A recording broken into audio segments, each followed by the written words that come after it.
Olá, bom dia. Bom dia, pessoal. Olá, sejam todos bem-vindos. Bom vê-los aqui. Obrigada, pessoal. Só vou aguardar a nossa palestrante de hoje, então, a Gláucia. Oi, Gláucia, você já tá aí?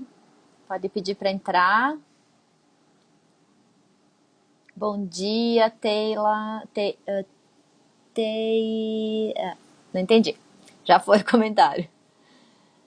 Bom dia, Gabriela. MS Alumínios. Legal, que bom vê-los aqui, pessoal. Tati. Que legal. Opa, opa, opa. Só um minutinho.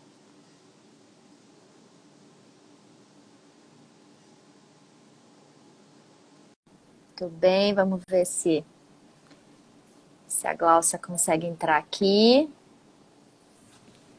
Olá! Oi, tudo Tudo bem? bem? Que bom que deu certo, Gláucia. E aí, tudo bem? Tô tentando fixar o comentáriozinho aqui, mas não tô conseguindo. Bom, tudo bem. Estamos aí. Que bom que deu certo, né, Glaucia, da gente conversar um pouquinho hoje sobre esse assunto tão legal que é a usabilidade. Enfim! Enfim, Chegou né? minha vez! Por fim, chegou minha vez! Tantas lives de sucesso! Agora a minha Exato. próxima. É, que bom. Não, e esse tema que a gente vem falando há tanto tempo, né?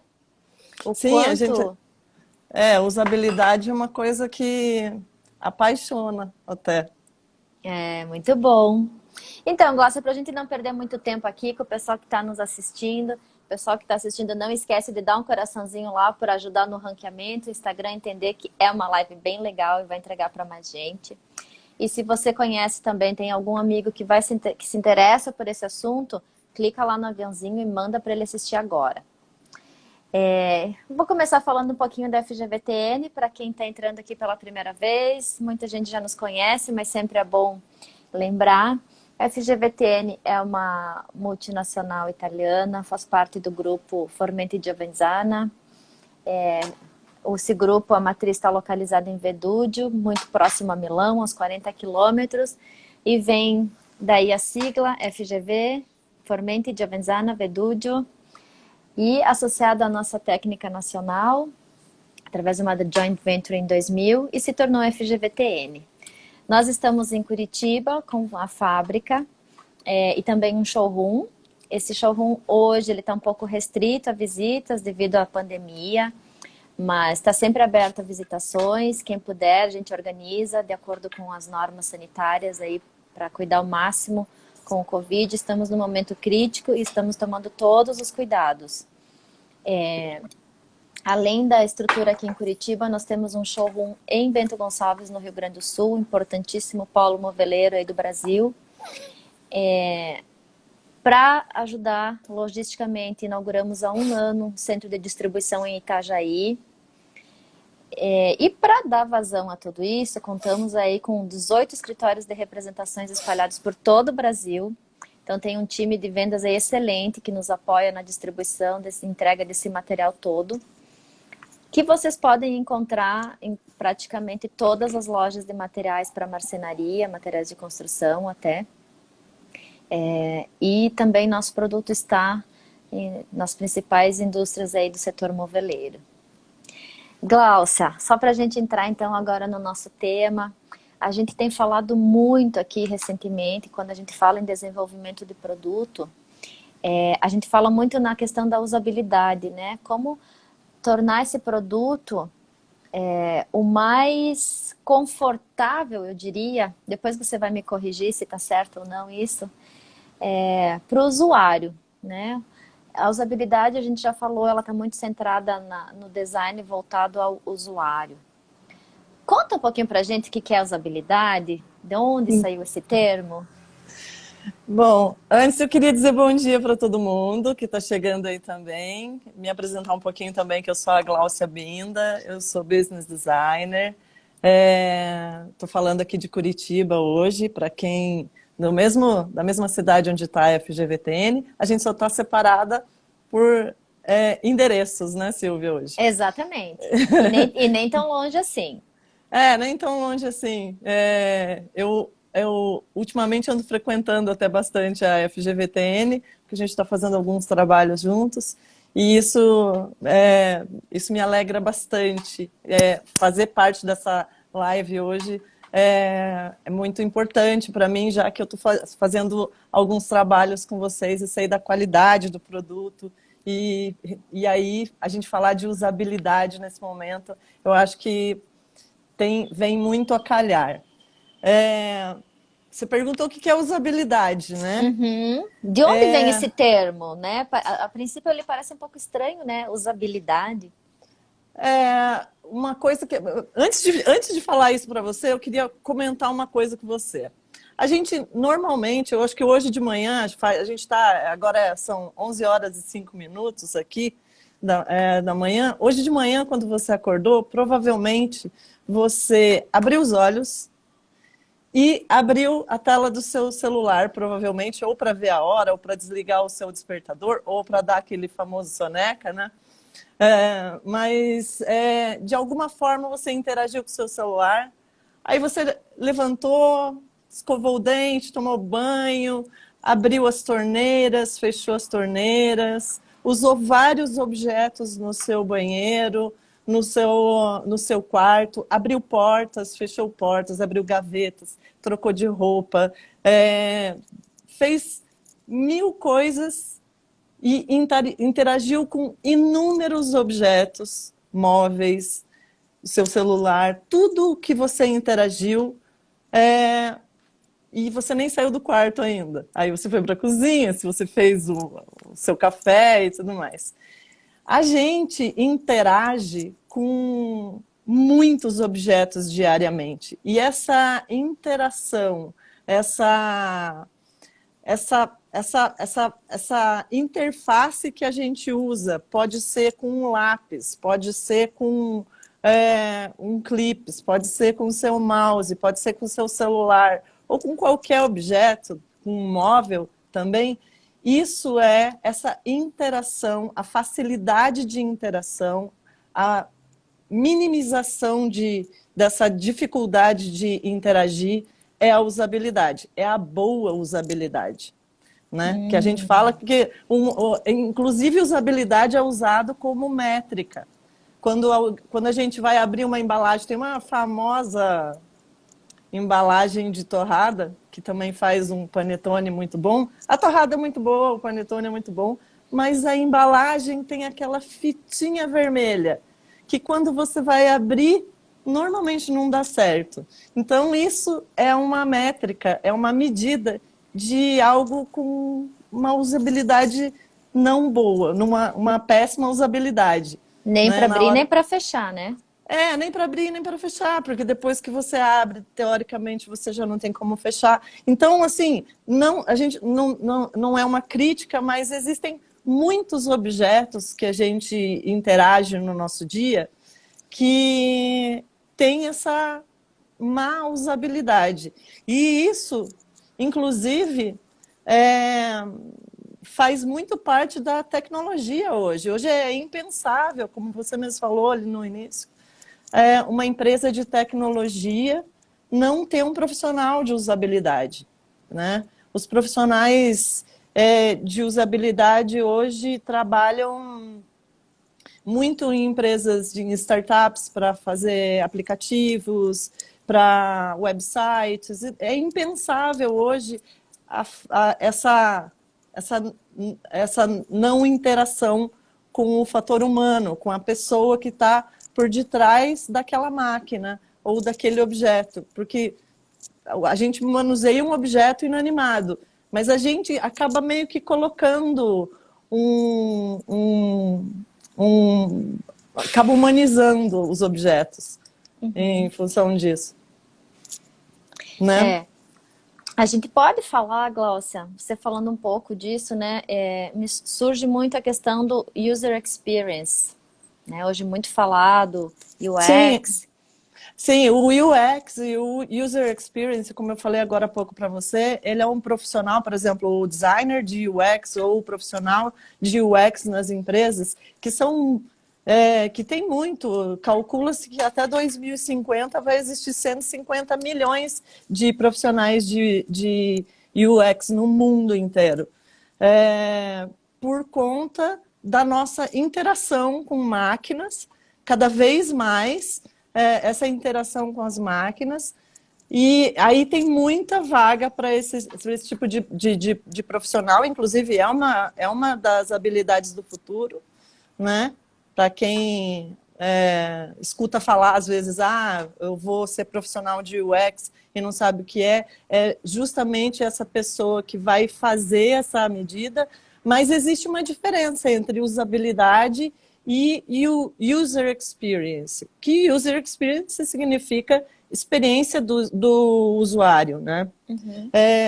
Então, se a gente está considerando o usuário, a experiência do usuário como um todo, a usabilidade ela faz parte desse processo, faz parte de todo esse processo. Então, não é a mesma coisa, usabilidade e UX não é a mesma coisa, mas um está relacionado com o outro inteiramente. A usabilidade é como se fosse um ponto crucial ali para moldar esse processo de experiência do usuário.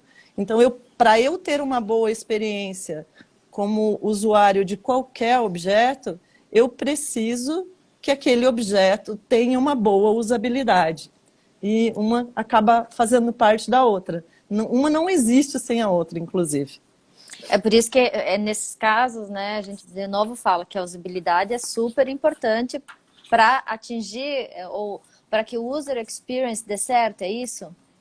Exatamente. A usabilidade precisa acontecer em em tudo que você imagina que precisa acontecer a experiência do usuário. E aí muita gente vai dizer, mas isso é só para aplicativo, para site. É impensável que um aplicativo e um site hoje não tenham uma boa usabilidade. Porque hoje, se eu posso te dar um exemplo, quase todos os planos de saúde hoje têm aplicativos. E estão interagindo hoje com o Covid, muitos estão interagindo com os médicos e os pacientes através da telemedicina, através dos aplicativos. Então, se a gente imagina que uma pessoa de idade que tem mais dificuldade, não é uma regra, tá? Mas são, com raras exceções, alguns idosos, né, eles trabalham bem com tecnologia. Não é uma regra, mas a maioria dos idosos são pessoas que não trabalham muito bem com tecnologia. Você imagina se esse aplicativo não tem uma usabilidade boa, capaz, e não foi pensada na experiência daquele usuário, que é a pessoa idosa que vai usar ele. Inclusive, Gláucia, não faz muito tempo que eu vi o celular para idosos, que eu achei fantástico isso, né? Então, Um exercício grande, assim, de empatia até, né? Sim, Não só... a empatia, inclusive, é um dos fatores que integra a usabilidade. A usabilidade precisa atingir, por exemplo, precisa de pesquisas demográficas, porque precisa considerar todas as pesquisas a respeito do consumidor. E aí muita gente pergunta, mas é só isso, a tecnologia e tá? Porque tudo isso, tudo que a gente tem, por exemplo, se eu vou dizer para você que a respeito de uma cadeira, um designer, por exemplo, quando ele vai projetar alguma coisa, ele faz várias perguntas, né? O que, como, onde Compõe o briefing, né? Compõe um briefing daquele produto, como ele vai ser usado, e não é diferente para você desenhar a experiência do usuário. Né? Por isso que a gente fala, a gente vai falar bastante aqui de uma pessoa que se chama Donald Norman, que foi o criador do termo User Experience. Ele foi o criador do termo design emocional também. É um senhorzinho que ele ele é psiquiatra e, ao mesmo tempo que ele é engenheiro também e designer, ele trabalha no MIT. Ele foi o responsável por trazer a usabilidade para frente de uma empresa inteira, que foi a Apple. Ele foi o responsável por trazer todas essas facilidades de uso que os computadores e inclusive o sistema operacional da Apple tem para que a gente pudesse navegar com muito mais facilidade. Então, todo esse design limpo, toda essa intuição, é quase intuitivo os aplicativos, os próprios celulares e todos os objetos, os computadores. Então, esse cara foi o cara responsável, né? Então, se a gente está pensando, por exemplo, que é só isso, não é. O próprio Norman, quando perguntam para ele, mas UX design ou usabilidade é só para aplicativo? E ele mesmo fala que não. Ele fala que se existe um designer e esse designer está projetando algo, se ele está pensando no usuário, em quem vai usar, se ele está fazendo o trabalhinho dele bem, é porque ali a usabilidade também é importante ali. E por isso que a gente diz que a gente pode trazer para o nosso mundo, né? Ou seja, né, Glaucia, a usabilidade ela não está relacionada só a um objeto que a gente vai usar, que vai manusear, uma cadeira que a gente vai sentar, uma caneta que a gente vai escrever. Ele está também relacionado a um site, por exemplo, né? A facilidade de você encontrar o que você busca nesse site. Sim, é muito importante que a gente, em qualquer momento, em qualquer objeto, qualquer experiência que a gente tenha, porque hoje, o que a gente consome? A gente não consome só um produto, a gente consome experiências. Quando eu vou num restaurante, quando é possível, né? Depois do Covid, quando eu for, né, num restaurante, o que a gente quer é viver aquela experiência, mais do que aquela receita, do que aquele prato, que também é importante. O prato também transmite para você uma experiência. Então, é a experiência do usuário em serviços. Hoje, os call centers trabalham muito com a experiência do usuário, porque você precisa tratar com pessoas, é um serviço, não é algo que você está manuseando, mas é algo que você pode oferecer. Então, usabilidade pode ter até num texto. Hoje se fala de usabilidade no copyright, por exemplo. Você vai fazer um e-mail marketing para os seus clientes. E esse texto, ele precisa ser bem construído a ponto de ser lido com facilidade, compreendido com facilidade. Então, todas essas coisas toda vez que você interage com facilidade com alguma coisa, isso tem usabilidade ali, foi pensado em quem está na ponta, entendeu? E isso traz muita gente para... Por isso que a gente comentou bastante, você até comentou no início, a respeito do design centrado no usuário, né? Que vem um pouco também do Human-Centered Design, que é o design centrado no humano, que já trabalha com o resultado das coisas. Primeiro eu olho para a pessoa, depois eu vou construir aquilo que eu quero construir, eu vou projetar aquilo que eu quero projetar. Isso vale bastante para ambientes também. Eu sei que tem bastante arquiteto e marceneiros e designers de interiores que acompanham a gente, que acompanham vocês. Isso vale muito para os ambientes. Um ambiente que, às vezes, você precisa ser composto de uma forma para circular melhor, entender para quem é. Às vezes é uma escola, às vezes é um hospital, às vezes é um consultório, ou às vezes é a casa mesmo da pessoa. Entender quem é aquele usuário, como ele usa todo dia, porque às vezes o sonho vem... eu queria uma cozinha gourmet. né? Mas você cozinha? Você gosta de cozinhar? Não, eu não cozinho. Quem vai cozinhar eu tenho Os uma convidados. pessoa, os convidados vão cozinhar. Então, assim, às vezes tem um sonho da pessoa de ter uma cozinha gourmet e, na verdade, né, Nunca vai usar. muitas. A gente está vendo muito essa apropriação, por exemplo, dos espaços da casa agora, essa mudança dos espaços da casa quando muitas pessoas passaram a trabalhar dentro de casa. Então, a casa não tinha sido pensada para isso, e agora a casa está sendo usada de forma diferente e precisa ser repensada nesse momento com essa usabilidade, sabe? Com essa interação com os objetos e os móveis e o espaço de uma forma diferente, né? Até, nossa, a gente sabe que o setor moveleiro vem enfrentando aí uma certa escassez na matéria-prima, e a gente tenta entender o que levou a tudo acontecer, né? Esse boom da cadeia.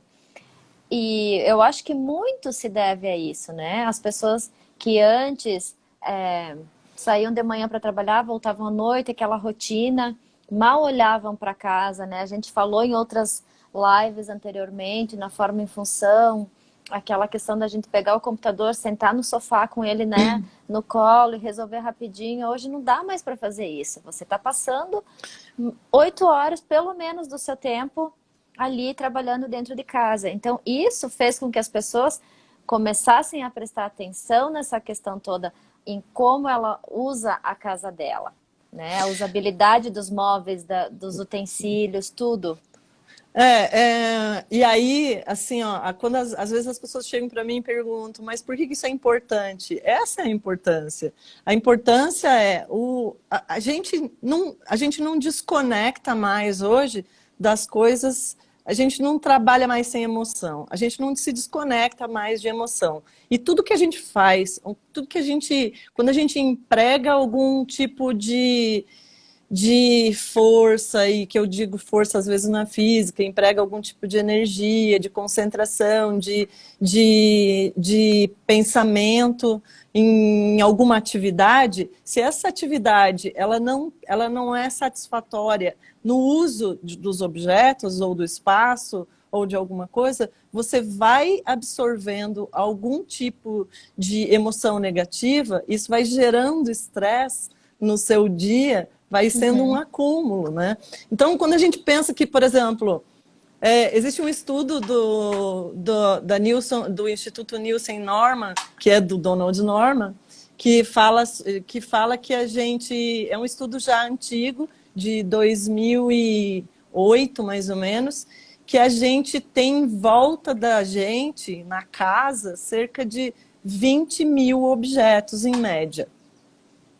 E aí a gente conta, inclusive, todos os garfos, todas as facas, né? Tipo, no seu escritório, se você tem quantos clipes. Então, tipo, objetos diferentes, você tem cerca de 20 mil objetos. Se você parar para pensar e enumerar com quantos objetos você interage, desde a hora que você abre o olho até a hora que você fecha o olho, você ainda vai errar, porque você está interagindo com o seu colchão dormindo e com o seu travesseiro dormindo. E Entendeu? talvez não considere, né? Exatamente, às vezes a gente não considera. E quando você vai fazer essa continha, você vai esquecer de muitas coisas, porque a gente tem coisas que a gente faz automaticamente. Eu tenho certeza que todo mundo que vai lá escovar o dente não está pensando na hora, quando está escovando o dente, só se dá conta que escovou o dente depois que terminou de escovar o dente, que tem a sensação. E essa é a função, inclusive, da indústria de cremes dentais, das escovas de dente, que são os que mais fazem pesquisas hoje a respeito de usuário, de como que funciona isso, né? Você já pensou se inventassem, por exemplo, uma pasta com gosto de jiló? Acho que não ia dar certo. Vou experimentar essa pasta que não diz do que é, vou lá e escovo o dente, é uma pasta com gosto de jiló. Tudo bem, tem gente que gosta de jiló, mas não para escovar o dente, eu acho. Então, as coisas são pensadas de acordo com as nossas emoções. E é aí que entra uma coisa incrível, que é o design emocional, que também trabalha com o Human-Centered Design, ou também com o design centrado no usuário, onde a gente prevê a gente, que eu digo designers, arquitetos, pessoas que desenvolvem produtos e ambientes, onde a gente consegue prever antes que tipo de usuário vai ser aquele, como vai ser essa compra, o que a gente quer, onde a gente quer atingir nesse usuário. Se você pensa em experiência de usuário, por exemplo, a Disney é fantástica, é fácil de imaginar a experiência de usuário, todo o design emocional que a Disney carrega. Mas aí a gente pega, por exemplo, um objeto como uma dobradiça, né? Usando a FGVTN. Que tipo de emoção que eu vou colocar ali? Como é que vai ser essa usabilidade? Que tipo de usuário vai ter ali, entendeu? Então, a gente precisa pensar em todas essas coisas antes, sempre pensando em quem vai usar e no todo, né? Você já está respondendo, mas era uma das minhas perguntas, você mais ou menos está respondendo. Como a usabilidade afeta não só o consumidor, a gente tem falado agora sobre o consumidor, mas o profissional que está nas empresas pensando no desenvolvimento de produto, seja qualquer produto. A gente está falo muito do nosso setor, o setor moveleiro. Como que isso afeta? Como que a usabilidade deve afetar o profissional que trabalha com o desenvolvimento de produto? Eu acho que a usabilidade tem que ser um resultado. No caso do profissional, a usabilidade tem que ser um resultado, a boa usabilidade tem que ser resultado do design centrado no humano. Não tem como um profissional, por exemplo, um designer de produto daí da FGVTN, por exemplo, o pessoal que desenvolve os produtos aí, o desenvolvimento de produto. Ele vai projetar um produto que não tem, alguns dos produtos não têm interferência direta com o consumidor final. Por exemplo, se a gente falar em sistemas sistemas deslizantes, de portas deslizantes.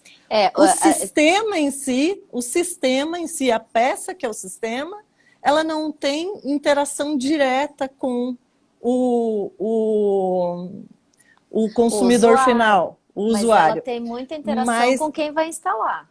Ela tem interação com quem vai instalar, só que, assim, ó, tem várias camadas nisso aí.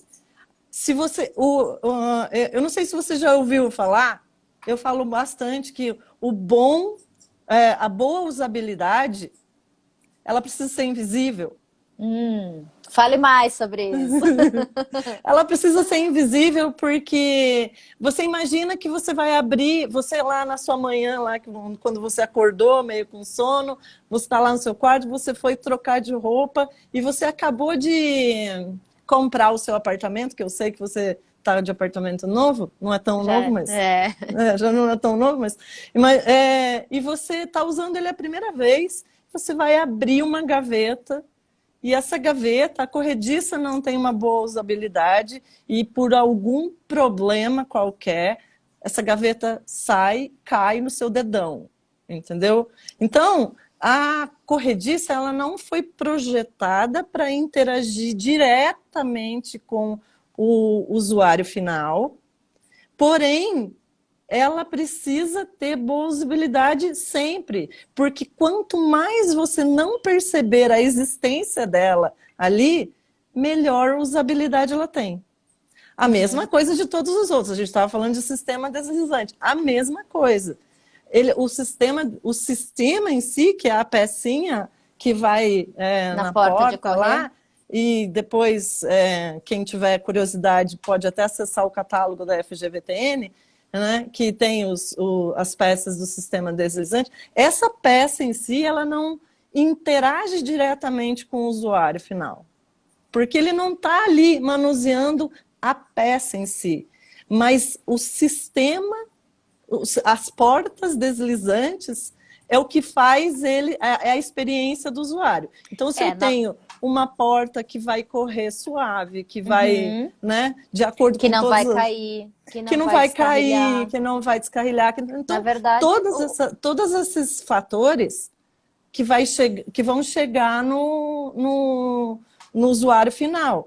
Por isso que ele é invisível. Quanto mais invisível, melhor. Então, na verdade, né, Glaucia, o usuário, nesses casos, a gente fala que a gente pensa no sistema, claro, para funcionar, uma porta de correr perfeitamente, tem que deslizar silenciosamente, suavemente, tem que bater com tem que fechar com amortecimento, sem bater.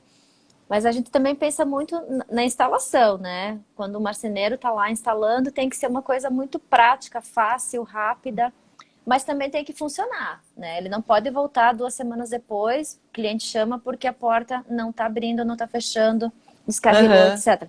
Ou seja, quando a gente fala nessa invisibilidade, é para que não tenha um problema, que aí o consumidor final vai perceber o produto. Quanto mais desapercebido passar por ele, melhor é o sistema. Totalmente, totalmente. E no caso do marceneiro, também precisa, porque a gente sabe que algumas ferragens, elas são complicadas de instalar. Eu sei que eu, eu já montei alguns móveis na minha vida, né? Porque eu tenho isso como um hobby, inclusive. E eu sei o quanto é difícil, por exemplo, você montar, às vezes, alguns sistemas de corrediças, dobradiças especiais. Às vezes são materiais mais caros e tudo, precisa de uma atenção. Então, elas precisam ser projetadas também para quem vai fazer esse usuário primário ali, que é o marceneiro, ele também precisa, ele precisa ter essa experiência de uma forma melhor, mais concreta. A usabilidade para ele também precisa ser boa, né? É uma medida, inclusive, para ele, né? Facilidade de instalar. Exatamente. Eu tenho outras 2 perguntas, espero que dê tempo. Mas uma delas é voltando um pouquinho para o design emocional. Esses tempos nós tivemos uma live com a Kathleen Stammer, da Escola Curitibana de Design, e nós falamos sobre o design sensorial. E lá no meio da live dela, eu falei, mas e qual que é a relação do design sensorial e design emocional? E agora você de novo falou no design emocional aqui relacionado à usabilidade. Fala um pouquinho pra gente o que uma coisa difere da outra, ou o que o design, como o design emocional impacta num ambiente quanto à usabilidade. O design emocional, para começo de conversa, assim, a gente precisa... Existe um erro, às vezes, que as pessoas imaginam que o design emocional trata diretamente das emoções. Não, ele se reflete nas emoções das pessoas. O design emocional, ele trata da interação, do relacionamento das pessoas com as coisas, com os objetos, com os serviços, com os ambientes. Então, para que esse relacionamento, esse bom relacionamento aconteça, a gente precisa levar em consideração vários fatores antes desse produto existir, inclusive. Por isso que a figura do designer, ela é bastante importante nesse momento, porque o designer deixou de ser aquela pessoa que pensa só... Quer dizer, nunca foi, mas muita gente imagina que é a pessoa que só cuida da estética das coisas. Não, o designer precisa pensar em vários objetos. Se você imaginar que, por exemplo, um equipamento, sei lá, um equipamento hospitalar hoje, que a gente fala tanto, né? Tipo, um equipamento hospitalar também foi criado por um designer, porque o designer vai investigar qual é a condição de uso daquele objeto, daquela máquina, para poder projetar algo que seja, que que tenha um bom relacionamento ali com as pessoas, que não interfira tanto nas emoções negativas, que cause emoções positivas das pessoas. Mas ainda mais além, a gente entrando um pouco na neurociência do consumo, e aí a gente trata, por exemplo, do sensorial, do emocional, de todas as coisas que nos permeiam, porque o dia inteiro a gente está interagindo com coisas que estão afetando o seu ser, né? Eu acabei de falar da pasta de dente, lá que você escova o dente sem perceber. E a gente faz várias outras coisas sem perceber.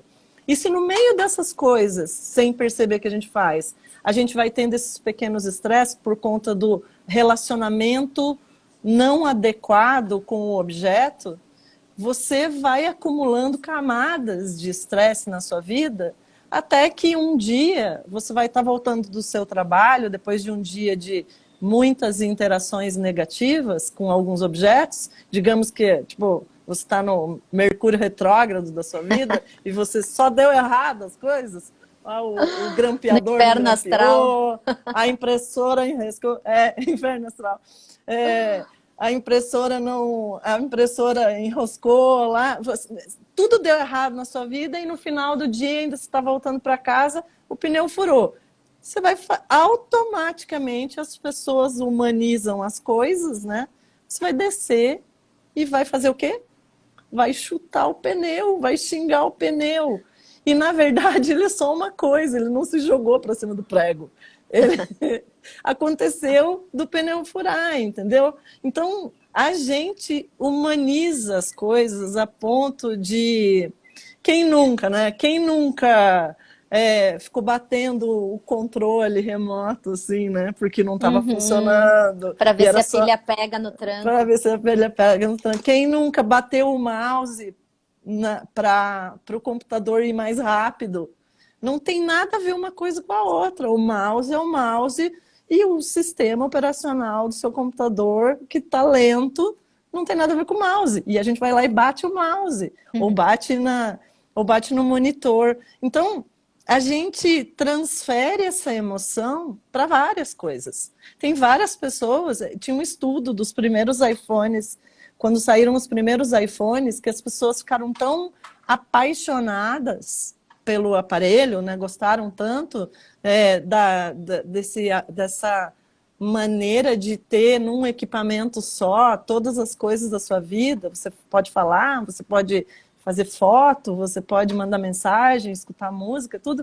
Então, as pessoas se apaixonavam de fato pelo seu aparelho. Quando o aparelho quebrava, ou perdia, ou roubava, as pessoas ficavam depressivas. Então, existem vários estudos desses relacionamentos, do quanto as pessoas interagem com as coisas e o quanto tudo isso que está em volta de você interfere na sua emoção. Não tem como não interferir, né? Todas as coisas que a gente usa precisam dessa usabilidade. Então, pensando nisso, pensando em como a gente projeta para um bom relacionamento, como a gente projeta um produto, um serviço, pode ser, ou um ambiente, para esse bom relacionamento, a gente precisa projetar com usabilidade. Essa é a interferência entre o design emocional e que não tem mais como a gente desconsiderar o fato de que a gente está vivendo dentro da nossa casa hoje quase que o tempo todo, muito mais do que antes. Se eu não gostar da minha casa, eu vou precisar fazer alguma coisa, porque senão eu vou enlouquecer, né? As pessoas que realmente têm que ficar... a minha mãe faz desde o início da pandemia que não sai de casa. Saiu acho que uma vez para fazer um exame. Então, se não tiver esse bom relacionamento, a pessoa não aguenta. consegue, é mais difícil, né? A gente pode fazer um paralelo, assim, Gláucia, quando a boa usabilidade é invisível. Quanto mais invisível, melhor ela é. Já o design emocional, ele interfere diretamente na experiência do usuário, ou seja, você tem que ter uma usabilidade, ela tem que ser invisível, porque você não pode ter problemas com aquele produto. Ela enquanto que a experiência do usuário, ela deve ser marcante, ela deve ser positiva sempre, né? A função é impactar positivamente, que a pessoa saia impressionada ou saia amando aquilo. Enquanto a coitadinha, né, da usabilidade, ela tem que ser invisível. Quando eu Que digo que tem que ser injusto com ela, invisível, né? quando eu digo que tem que ser invisível, não é invisível, porque a gente vê facilmente as coisas que dão errado. Como ela também é tratada como uma métrica de boa ou ruim, quando uma coisa dá errado, você fala assim, isso tem uma usabilidade péssima. Existem vários aplicativos com chat, por exemplo, que é muito ruim. Você conversar, às vezes, com um robô. Você está num site de compras e vai conversar com um robô e às vezes o chat é muito ruim, tem uma usabilidade ruim, você não encontra a busca, você não encontra várias coisas. Então, o site é mais fácil a gente se irritar, inclusive, porque a gente está vivendo, a gente vive muito mais dentro da tecnologia hoje do que fora, quase. A gente vive nosso dia inteiro olhando para telas. E essas telas precisam ser usáveis, né? E a gente Então, tem um senso de urgência também, né? Se o negócio não funcionar rápido ali, direitinho, já não foi legal. Existe uma coisa que, por exemplo, no design emocional tem uma coisa que eu acho bem bacana, que existe uma classificação, existem níveis do design emocional, se a gente for pensar. O design emocional tem um nível visceral, nível comportamental e o reflexivo, tá? Então, o nível visceral é o primeiro nível do design emocional. Quando você vai projetar alguma coisa, você pensa, as pessoas, é a primeira coisa que vai aparecer, digamos assim. É o visual da coisa. Então, eu fui lá, numa loja, ou entrei num site e vi lá que tem uma geladeira pink, e eu quero uma geladeira pink, ou amarela, né, que é a minha cor favorita. Eu tenho uma geladeira amarela e eu quero uma geladeira amarela. Eu gostei, encontrei, comprei, tá? Então, eu não me importo se eu estou precisando de uma geladeira, se ela é boa, se ela não é. Não, eu só estou preocupada com o comprar porque eu gostei e comprei, tá? Isso faz parte muito das compras por compras impulsivas, né? Aí, depois tem o comportamental. Aí eu chego lá em casa e falo assim, poxa, mas eu tô precisando de uma geladeira? Mas já tá em casa o produto.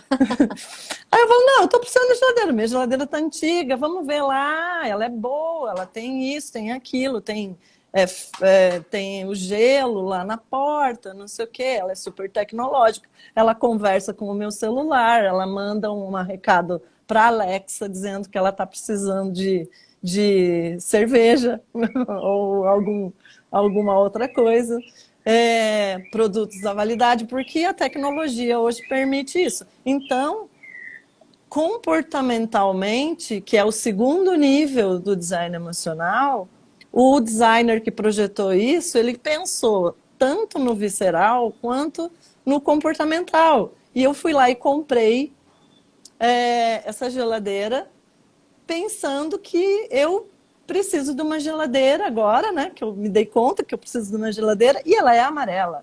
Então eu já cumpri 2 dos requisitos, né? Dos níveis.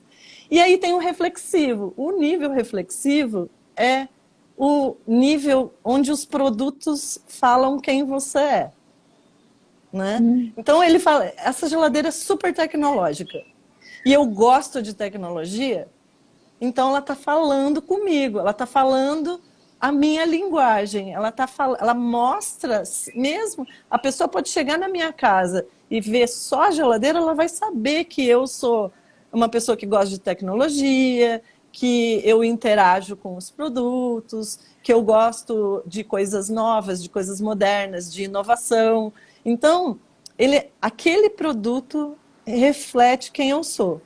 E isso tem muitos exemplos de produtos hoje em dia. Se você pensar, por exemplo, Harley Davidson. Harley Davidson é uma moto bonita, é um transporte, e ela diz quem é a pessoa. Você vê uma Uhum. Harley Davidson estacionada, você não precisa nem, não precisa ter ninguém ali nela, em Você já cima dela. imagina quem é Você o já proprietário. sabe quem é o proprietário, você sabe o que ele gosta, o que ele Uhum. escuta. Então, quando um ambiente ou um produto ele atinge esses 3 níveis do design emocional, se diz de coisas completas, de objetos completos, que a interação vai ser muito mais fácil, vai ser muito mais prazerosa, e isso tudo está dentro das suas emoções. Só comprei porque gostei, emoção. Achei que preciso porque eu gosto das coisas super mais pensadas, né? Também é comportamental. E eu preciso dizer quem eu sou, é totalmente emocional. Então, tudo isso faz parte do consumo dos nossos produtos. E existem as diferenças também. Existem coisas, por exemplo, que a gente compra e que não tem utilidade, de fato, mas eu compro porque eu queria muito, que eu comprei porque eu queria. É porque não vai além do visceral, vai além de ser bonito. É uma peça que diz quem eu sou. E tem um livro do Donald Norman, que é o Design Emocional, os objetos que amamos e odiamos. Está aqui, ó. Esse aqui, meu livro de trabalho, né?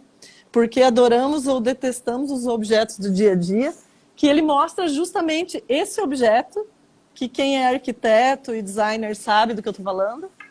Esse objeto é um espremedor de Espremedor. suco que não funciona como espremedor de suco, mas ele é lindo, ele fala muito a respeito do design, ele conta a história do design, ele tem todo um storytelling por trás e traz essa emoção de ter um objeto que é um objeto do desejo. Normalmente, objeto do desejo é assim. Eu tenho um objeto do desejo na minha casa que eu queria muito e ele não funciona. E na verdade, assim, Glaucia, às vezes a gente vê um produto, vou dar um exemplo, a gente tem aqui a Easy Shelf, que é uma prateleira basculante, digamos, né? Onde você puxa, ela vem até você acessa os mantimentos que guardou aí e devolve. Às vezes você não sabe que isso existe e a funcionalidade que isso traz para o teu dia a dia. Quando você Eu vê acho que isso aplicado isso, no ponto de venda, esse objeto, exatamente, isso que eu ia te falar. Isso precisa da experiência. Esse é o tipo de produto que precisa, quem está comprando precisa daquela experiência de testar para trazer para sua casa. E esse é um item muito bom para a gente falar de usabilidade, porque ele é um dos itens de grande usabilidade. Imagina que você traz a prateleira até você. Você não tem que subir num banquinho para ir lá e acessar a latinha de feijão, sei lá, que o que está você lá atrás. guardou. Você tem dois trabalhos, né? Pega o ban... Eu sou a rainha, né? Eu pego o banquinho para guardar, o banquinho para tirar. Para usar. É porque você é muito alta. Sim. Mas olha só, a gente tem uma participação aqui, um comentário bem legal da Bruna. Não é mais sobre o que você vende, mas o que você faz as pessoas sentirem, né? O que o teu produto transmite. Exatamente, exatamente. Na verdade, a experiência é sobre isso. Você não é, a gente não compra mais um produto, a gente compra uma experiência. Você compra hoje pães artesanais, porque é a experiência do pão A feito fermentação natural. exatamente. Você toma cerveja artesanal, você vai no todas as viagens hoje são viagens de experiência, são serviços, né, de experiência. Então, todas essas... e daí, quando eu falo de serviço também, ó, e a gente fala da invisibilidade, você imagina você estar num hotel. Quem você não quer ver? Você não quer ver o pessoal da limpeza no seu quarto, mas você quer o seu quarto limpo. É verdade.